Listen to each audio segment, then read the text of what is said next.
آپ کو یہ معلوم ہے کہ صاحب وہ کون سا کھانا ہے جس کو کھانے سے ہمارا کوئی بھی روزہ قبول نہیں ہوتا ہے؟ دوستو یہ کباڑی کی ایک دکان ہے، یہاں کچھ بھائی ہیں ہمارے کام میں لگے ہوئے ہیں، ان سے کچھ سوال کریں گے، دیکھتے ہیں خالی کباڑی کی نالج ہے یا پھر کچھ دین کے بارے میں بھی جانتے ہیں۔ چلیے بھائی السلام علیکم۔ وعلیکم السلام۔ خیریت سے ہیں بھائی؟ جی اللہ کرم۔ آپ سے نا ایک سوال کرتے ہیں ہم، پہلے ایک سوال کرتے ہیں آپ سے بس نماز کے تعلق سے۔ آپ کو یہ معلوم ہے کہ فجر میں کیا نماز پڑھی جاتی ہے؟ 4 رکعت۔ کیا کیا؟ فرض، سنت ہے، سنتیں اور فرض۔ ہاں 2 سنتیں اور 2 فرض پڑھ جاتے ہیں۔ ماشاء اللہ، اچھا جواب دیا آپ نے۔ اچھا حضرت زکریا علیہ السلام کے بارے میں سنا تم نے؟ جی۔ تو حضرت زکریا علیہ السلام کی شہادت کیسے ہوئی معلوم ہے کچھ؟ وہ پیڑ میں چھپ گئے تھے، ان کو آرے سے کاٹ کر کے پیڑ کو انہوں نے نکالے گیا تھا وہاں سے، اس طریقے سے ان کی شہادت ہوئی تھی۔ ہاں مطلب تفصیل میں اگر ہم جاتے ہیں تو واقعہ بڑا لمبا ملتا ہے کہ آپ ایک باغ میں گئے، دشمن آپ کے پیچھے تھے تو آپ ایک پیڑ کے اندر چھپ گئے، پھر اس پیڑ نے آپ کو جب چھپایا تو شیطان نے لوگوں کو بتا دیا کہ زکریا اس پیڑ کے اندر چھپے ہوئے ہیں، لوگوں نے پھر اس پیڑ کو چیرا آرے سے، تو اسی مطلب پیڑ کے اندر ہی آپ کو بھی شہید کر دیا۔ جی جی ہاں دردناک، مطلب یہ بڑا لمبا یہ واقعہ ہے، ظالموں نے آپ کو شہید کیا چیر کر۔ بہرحال ہم تفصیل میں اگر جائیں گے تو وقت بہت زیادہ نکلے گا، اور کچھ ہمارے بھائی ہیں اس سے بھی۔ بھائی السلام علیکم۔ وعلیکم السلام۔ خیریت سے ہیں بھائی؟ اللہ کرم بھائی۔ اچھا ہم آپ سے معلوم کرتے ہیں، حضرت آدم علیہ السلام ہمارے آپ کی پوری دنیا کے باپ ہیں، تو ہر انسان کو اپنے باپ کے بارے میں نالج ہونا چاہیے۔ تو ہم آپ سے سوال یہ کریں، حضرت آدم علیہ السلام کو جب اللہ رب العزت نے جنت سے دنیا پر بھیجا تو حضرت آدم علیہ السلام کو دنیا پر اللہ نے کس ملک کے اندر اتارا تھا؟ ہندوستان کے اندر؟ ہندوستان میں، ہندوستان میں اتارا تھا، جو اس وقت شری لنکا میں سرندیپ، اس وقت ہندوستان کا حصہ تھا۔ ہندوستان کا حصہ تھا، یہ بٹوارے ہوئے ہیں نا سب، تو اب وہ شری لنکا ہو گیا۔ ہم آپ سے سوال کریں گے دوسرا کہ وہ کون سے نبی ہیں جن کی انگوٹھی پر یہ کلمہ شریف لکھا ہوا تھا، لا الہ الا اللہ محمد رسول اللہ؟ حضرت سلیمان۔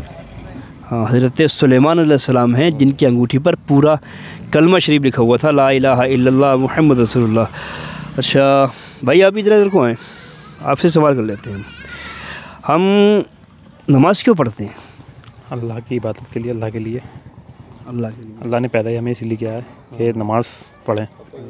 اللہ نے ہمیں پیدا ہی اس لیے کیا ہے کہ ہم اس کی عبادت کریں، اس کی بندگی کریں، اور وہ ہے اس لائق، ہے اس لائق ہے وہ، اس کی شان یہ ہے کہ ہم اس کی عبادت کریں، اس کی بارگاہ میں جھکیں۔ جی بے شک۔ ہاں کیونکہ حضرت رابعہ بصریہ نے کسی نے ان سے پوچھا تھا، رابعہ بصریہ سے، یہ بتاؤ کہ تم نماز کیوں پڑھتی ہو؟ تو آپ نے فرمایا کہ میں نماز اس لیے نہیں پڑھتی ہوں کہ صاحب اللہ نے مجھے پیدا کیا ہے تو نماز پڑھ رہی ہوں، بلکہ نماز میں اس لیے پڑھتی ہوں کہ وہ ہے ہی اتنا اچھا جو اس کے آگے جھکا جائے، اس کی شان اتنی اعلیٰ ہے کہ اس کے آگے جھکا جائے۔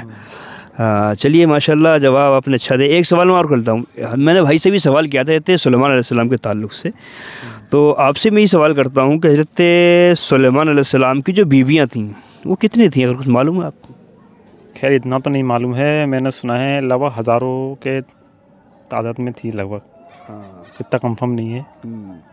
ہزاروں بیویاں؟ جی بالکل ٹھیک، ہزاروں بیویاں تھیں حضرت سلیمان علیہ السلام، جس میں کچھ باندیاں تھیں، کچھ کنواری تھیں، طلاق مطلب غلام بھی تھیں۔ تو حضرت سلیمان علیہ السلام کی جو بیویاں تھیں وہ ہزاروں کی تعداد میں تھیں۔ اچھا آپ کو یہ معلوم ہے کہ صاحب وہ کون سا کھانا ہے جس کو کھانے سے ہمارا کوئی بھی روزہ قبول نہیں ہوتا ہے؟ کھانا تو ایسے بہت ہیں جو روزہ قبول نہیں ہوگا۔ حرام ہے، قسم کھا لو، اگر روزے میں آدمی جھوٹی قسم کھا رہا ہے تو بھی تو بیکار ہو گیا۔ حرام کھانا، جائز کمائی کا کھانا کھانا چاہیے، حرام نہیں کھانا چاہیے، حرام نہیں کھانا چاہیے۔ انسان حرام بھی کھائے روزی بھی رکھے، کیا فائدہ اس سے؟ نہ رکھے تو اچھا ہے۔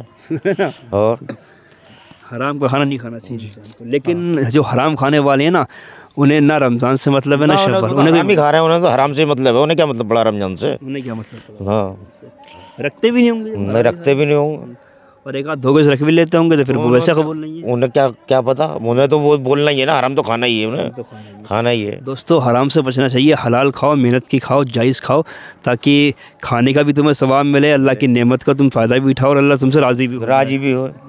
چلیے ماشاءاللہ بڑی خوبصورتی کے ساتھ میں ہمارے بھائیوں نے جواب دیے۔ دوستو آپ سے گزارش ہے کہ آپ لوگ آگے تک ویڈیو ضرور شیئر کریں۔ بہت شکریہ بھائی۔